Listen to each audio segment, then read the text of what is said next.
Hi everybody, your buddy Gilbert here, and I am back with another reaction video. I'm very excited about today's video for a couple of reasons. One, because I love the song. The reason why I really love the song is because it means something to me personally. Those of you that have checked in with my other videos know that I'm a big fan of country music. I always have been, and a big part of that is because of my dad. My dad played a lot of country greats growing up, like Alan Jackson and Brooks and Dunn, Garth Brooks, REBA McEntire, George Strait. I grew up with all of the greats in country. Today is my dad's birthday. Happy birthday, Dad!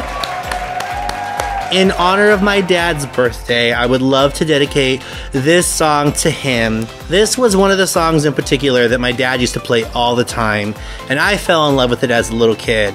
And he shared with me that it meant something special to him because there is a lyric in the song that is true for him too.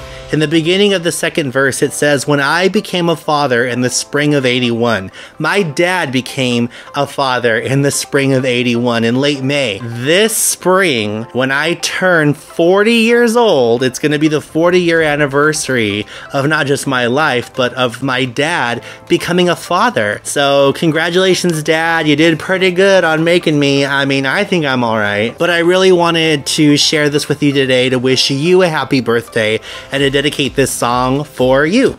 Here we go. I'm so excited. God, love without end, amen.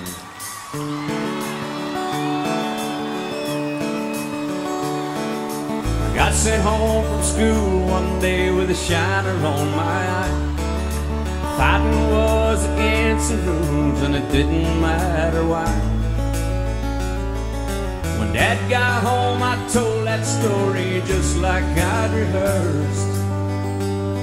Then stood there on those trembling knees and waited for the worst.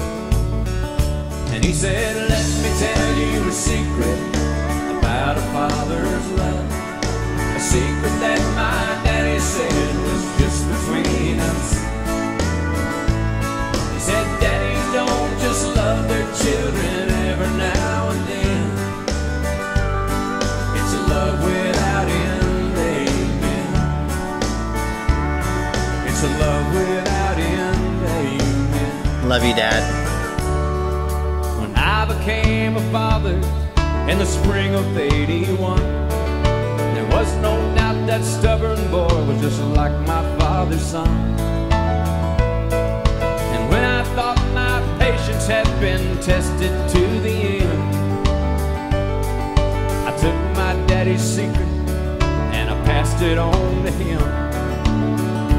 I said, "Let me tell you a secret about a father's love, a secret that my daddy said was just between us." I said, "Daddies don't just love their children every now and then. It's a love without end, amen. It's a love without end, amen." This part always gives me chills. Last night I dreamed I died and stood outside those pearly gates. And suddenly I realized there must be some mistake. If they know half the things I've done, they'll never let me in. Then somewhere from the other side, I heard these words again. And he said, "Let me tell you a secret about a father's love, a secret that my daddy said was just between us." He said, "Daddies don't just love their children every now and then. It's a love without end, amen. It's a love without end, amen."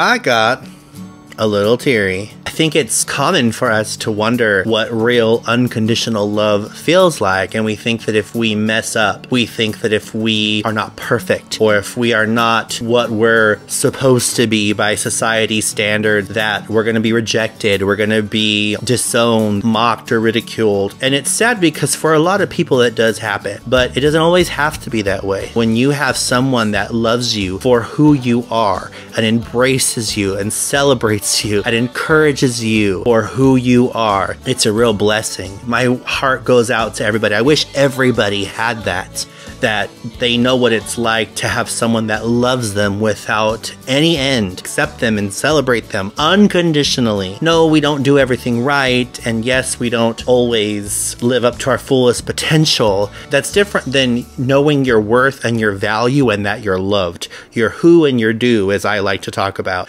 Not to get too spiritual, but I do think that that's maybe why some people have a hard time coming into a relationship with God. That's why that third verse has always touched me, because if you grew up with a very legalistic father that never really showed, I don't know why, because maybe men are told in our culture and our traditions that it's not appropriate for them to show their emotion and to show affection. If you grew up that way, and a lot of people have, then understanding that love from God can feel very foreign, and it's hard to understand that love. I think that that's why a lot of people have a hard time embracing God's love and coming into acceptance of the love that God has for them, because their relationships with their earthly fathers, their dads, it just wasn't there. They don't know how to connect that way. So this connection doesn't feel like it's possible because they never had this connection. I have a very loving father. My dad, oh gosh, my dad loves me very much. I got to see my dad on the weekends. You know, my mom and dad got divorced when I was very, very little. I was a baby. But I got to see my dad on the weekends. We spent a lot of time together. We would go golfing together. I love to drive the cart. Like I said, he would play amazing music. One of my favorite memories was we did a lot of home videos, and maybe that's why I love videos these days, because my dad instilled that in me. He would always film me performing, usually to Michael Jackson, because I'm still in love with Michael Jackson. And there was this one time where he filmed me. I wish I had the video, but it was like I was overlooking grass hills, like dried up grass hills, because he would work in the mountains for an oil company, so there was always like a lot of space around. And one time I was just daydreaming, looking off into the distance over the hills, and his car was playing this song about some girl that left this man. That's why I'm sitting on the front steps staring down the road, wondering if she'll come back. This time I don't know. After she packed, when she looked back, there were no tears in her eyes. And that's got me worried, thinking maybe my baby. And that's got me worried, thinking maybe my baby has gotten good with goodbyes. Isn't that crazy?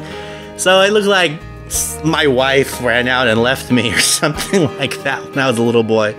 It was funny.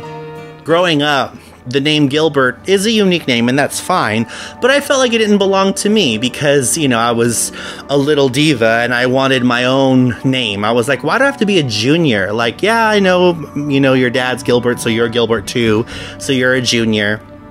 And for a while, it's like, why couldn't I have been something else, you know?